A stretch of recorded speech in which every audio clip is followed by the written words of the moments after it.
अस्सलाम वालेकुम दोस्तों। सऊदी अरब और मिडिल ईस्ट में रहने वाले हमारे तमाम भाइयों और बहनों को रमज़ान की बहुत बहुत मुबारकबाद। सऊदी में चांद नजर आ चुका है, जिसके बाद पहली तरावी की नमाज अदा की गई और रहमतों, सब्र और इबादत का महीना शुरू हो गया। रमजान सिर्फ रोजा रखने का नाम नहीं है दोस्तों, बल्कि अपने अंदर सुकून, इंसानियत और एक दूसरे के लिए रहम दिल पैदा करने का पैगाम भी देता है। लेकिन दोस्तों, इसी मुबारक महीने की शुरुआत के साथ जिनेवा से लेकर तेहरान और स्ट्रेट ऑफ हुर्मुज तक सियासी हलचल तेज हो गई है। कहीं न्यूक्लियर बातचीत की सरगोशियां हैं, कहीं सख्त बयानों की गूंज है और कहीं समंदर में मिलिट्री मूवमेंट ने दुनिया की नजरें अपनी तरफ खींच ली हैं। तो चलिए, रमजान की इस फिजा के बीच आपको बताते हैं आखिर जिनेवा, तेहरान और हुर्मुज कैसे खलबली मची हुई है और इसका असर पूरी दुनिया की सियासत पर क्या पड़ सकता है। जहां आप ये पहली खबर देखिए, खामेनी साहब के सख्त बयान के बीच हुर्मुज में मिसाइल टेस्ट। दोस्तों, मिडिल ईस्ट से इस वक्त एक बड़ी खबर सामने आ रही है।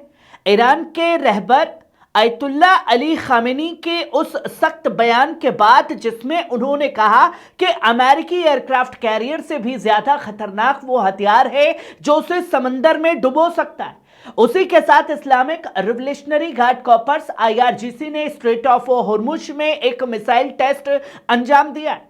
रिपोर्ट्स के मुताबिक ये टेस्ट उस अहम समुद्री रास्ते में हुआ जिसे दुनिया की ऑयल लाइफलाइन कहा जाता है।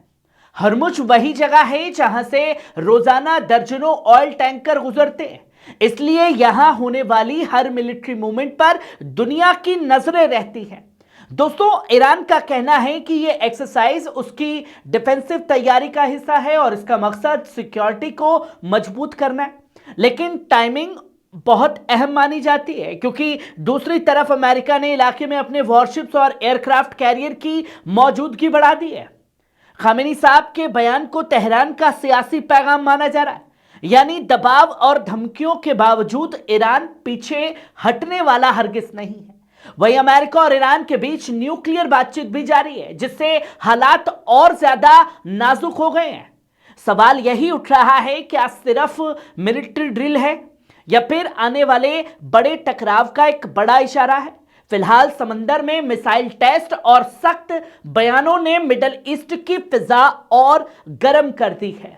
वहीं आप ये दूसरी खबर देखिए, खामेनी साहब का अमेरिका को एक और सख्त पैगाम है। दोस्तों, ईरान के रहबर आयतुल्ला अली खामेनी साहब का एक सख्त बयान सामने आया, जिसमें मिडिल ईस्ट की सियासत में नई हलचल पैदा कर दी है। अपने ताजा खिताब में उन्होंने कहा, अमेरिका बार बार यह कहता है कि उन्होंने ईरान की तरफ एयरक्राफ्ट कैरियर भेज दिया है। उन्होंने माना कि एयरक्राफ्ट कैरियर एक खतरनाक जंगी ताकत होती है, लेकिन उससे भी ज्यादा खतरनाक वो हथियार है जो उसे समंदर की तह तक पहुंचा सकता है। दोस्तों, ये बयान मामूली नहीं है। ऐसे वक्त में आया जब इलाके में अमेरिकी मिलिट्री मौजूदगी बढ़ रही है और ईरान लगातार अपनी डिफेंसिव तैयारी दिखा रहा है। तेहरान का कहना है कि वे किसी जंग की शुरुआत नहीं चाहता, लेकिन अगर उस पर दबाव बनाया गया तो जवाब भी सख्त होगा। खामेनी साहब के इस बयान को कई सियासी जानकार डिटरेंस यानी डर के जरिए जंग रोकने की कोशिश मान रहे हैं। उनका मैसेज एकदम साफ है, ताकत दिखाकर दबाव बनाना आसान है, लेकिन सामने वाले की तैयारी को नजरअंदाज करना खतरनाक हो सकता है। वहीं आप ये तीसरी खबर देखिए, UN कॉन्फ्रेंस में ईरानी वजीर खारिजा का एक बड़ा बयान। दोस्तों, संयुक्त राष्ट्र के डिसआर्ममेंट यानी हथियारों की कटौती से जुड़े कॉन्फ्रेंस में ईरान के वजीर खारिजा ने एक अहम बयान दिया। उन्होंने कहा कि न्यूक्लियर हथियार पूरी इंसानियत के लिए सबसे बड़ा खतरा है और दुनिया के कुछ मुल्कों में इन पर भरोसा और ज्यादा गहरा होता जा रहा है। ईरानी वजीर खारिजा ने साफ किया कि तेहरान का मकसद न्यूक्लियर हथियार बनाना या हासिल करना नहीं है। उनके मुताबिक ईरान की पॉलिसी हमेशा से यही रही कि एटमी टेक्नोलॉजी को सिर्फ अमन और तरक्की के लिए इस्तेमाल किया जाए, न कि जंग के लिए। अपने बयान में उन्होंने इजराइल पर भी सख्त तंज करते हुए कहा कि गजा और फिलिस्तीन में जो हालात, वहां इंसानियत के खिलाफ सबसे संगीन जुर्म हो रहे हैं, लेकिन जब तक कोई जवाबदेही या सजा नजर नहीं आती। दोस्तों, यह बयान ऐसे वक्त में आया है जब मिडल ईस्ट में टेंशन पहले से ज्यादा बढ़ी हुई है और अमेरिका ईरान बातचीत भी जारी है। ईरान की कोशिश यही दिखा रही है कि वह खुद को न्यूक्लियर हथियारों से दूर रखने वाला मुल्क साबित करे और साथ ही दुनिया को डबल स्टैंडर्ड्स को तरफ ध्यान दिलाए। वहीं आप ये चौथी खबर देखिए, ईरानी सदर मसूद पेजेश्किन का बड़ा बयान। दोस्तों, ईरान के सदर मसूद पेजेश्किन ने न्यूक्लियर बातचीत को लेकर अहम बयान दिया। उनका कहना है कि जो भी बातचीत चल रही है वो रहबरे इनकलाब की इजाजत और पूरी कोऑर्डिनेशन के साथ हो रही है। यानी तेहरान का मैसेज साफ है, यह सिर्फ सियासी शो नहीं बल्कि एक सोची समझी स्ट्रेटजी का बड़ा हिस्सा है जिसे लीड खामेनी साहब कर रहे हैं। सदर पेजेश्किन ने कहा कि ईरान का मकसद dialogue for the sake of dialogue नहीं, यानी सिर्फ बातें करने के लिए नहीं, बातें नहीं की जा रही। असली मकसद है मसलों का हकीकी और पायदार हल निकालना। दोस्तों, यह बयान ऐसे वक्त में आया है जब जिनेवा में अमेरिका और ईरान के बीच इनडायरेक्ट बातचीत चल रही है। एक तरफ डिप्लोमेसी की कोशिशें हैं तो दूसरी तरफ इलाके में मिलिट्री टेंशन भी बढ़ रही है। ऐसे माहौल में ईरानी सदर का यह कहना कि बातचीत रहबर की निगरानी में हो रही है, दरअसल एक सियासी मैसेज भी है कि तेहरान अंदर से एकजुट है और हर कदम सोच समझकर उठाया जा रहा है। उन्होंने इशारों में यह भी कहा, अगर बातचीत से इज्जतदार हल निकलता है तो ईरान तैयार है, लेकिन सिर्फ दबाव या शर्तों के तहत कोई फैसला मंजूर नहीं होना चाहिए। वहीं आप ये छठी खबर देखिए, जिनेवा में अहम मुलाकात भी है। जिनेवा पर सबकी नजरें हैं। दोस्तों, जिनेवा में एक अहम डिप्लोमेटिक अपडेट सामने आई। ओमान के वजीर खारजा बद्र बिन हमद अल बुसैदी ने इंटरनेशनल एटॉमिक एनर्जी एजेंसी यानी IAEA के डायरेक्टर जनरल रफाइल ग्रोसी से मुलाकात की।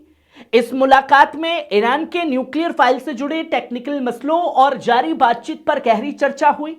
रिपोर्ट्स के मुताबिक दोनों जानिब ने उन टेक्निकल पहलुओं पर नजर डाली जो मौजूदा बातचीत को आगे बढ़ाने में अहम माना जा रहा है। ओमान इस पूरी प्रोसेस को एक अहम वसीला यानी मीडिएटर की भूमिका निभा रहा है, इसलिए यह मुलाकात सिर्फ औपचारिक नहीं बल्कि सियासी तौर पर काफी मायने रखती है। दोस्तों, इस वक्त जिनेवा में ईरान और अमेरिका के बीच इनडायरेक्ट बातचीत हो, ऐसे में IAEA की भूमिका भी अहम हो जाती है क्योंकि न्यूक्लियर प्रोग्राम से जुड़े तमाम टेक्निकल सवालों पर एजेंसी की राय को दुनिया गंभीरता से देखती है। जानकारों का यह कहना है कि इस तरह की मुलाकातें बातचीत के माहौल को नरम बनाने में मदद करती है और दोनों तरफ के बीच भरोसा कायम करने का रास्ता खोलती है। हालांकि अभी कोई बड़ा ऐलान नहीं हुआ है, लेकिन डिप्लोमेटिक हलचल यह जरूर दिखा रही है कि पर्दे के पीछे बातचीत का सिलसिला लगातार जारी है। वहीं आप ये सातवीं खबर देखिए, अब्बास अरागची का बड़ा बयान। दोस्तों, जिनेवा में क्या हुआ? जिनेवा में जारी ईरान अमेरिकी बातचीत के बीच ईरान के वजीर खारजा सैयद अब्बास अरागची ने अहम बयान दिया।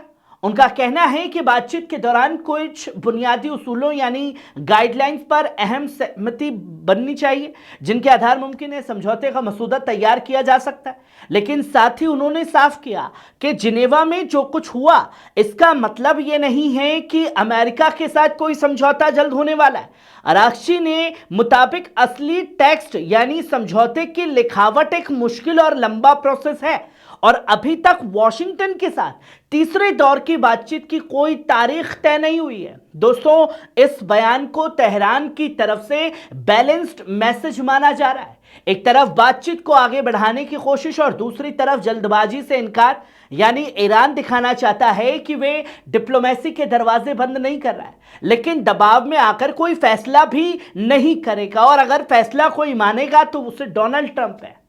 सियासी जानकारों का कहना है कि उसूलों पर सहमति होना बातचीत का पहला कदम होता है, लेकिन असली चुनौती तब शुरू होती है जब हर लाइन, हर शब्द पर बातचीत होती है। यही वजह है कि अरागची ने टेक्स्ट तैयार करने को सबसे मुश्किल हिस्सा बताया है। अब सवाल यही है, क्या यह बातचीत धीरे धीरे किसी बड़े समझौते की तरफ बढ़ेगी या फिर तारीख तय ना होने से टेंशन और बढ़ेगी। फिलहाल जिनेवा की फिजा में उम्मीद भी है और एहतियात भी, जो तस्वीरें खुल करके लोगों के सामने आई हैं। नाज़रीन, ये थी मिडिल ईस्ट की इस वक्त की 7 सबसे बड़ी अहम खबरें। आपको कैसी लगी? कमेंट बॉक्स में आकर के अपनी राय जरूर दीजिएगा। शुक्रिया।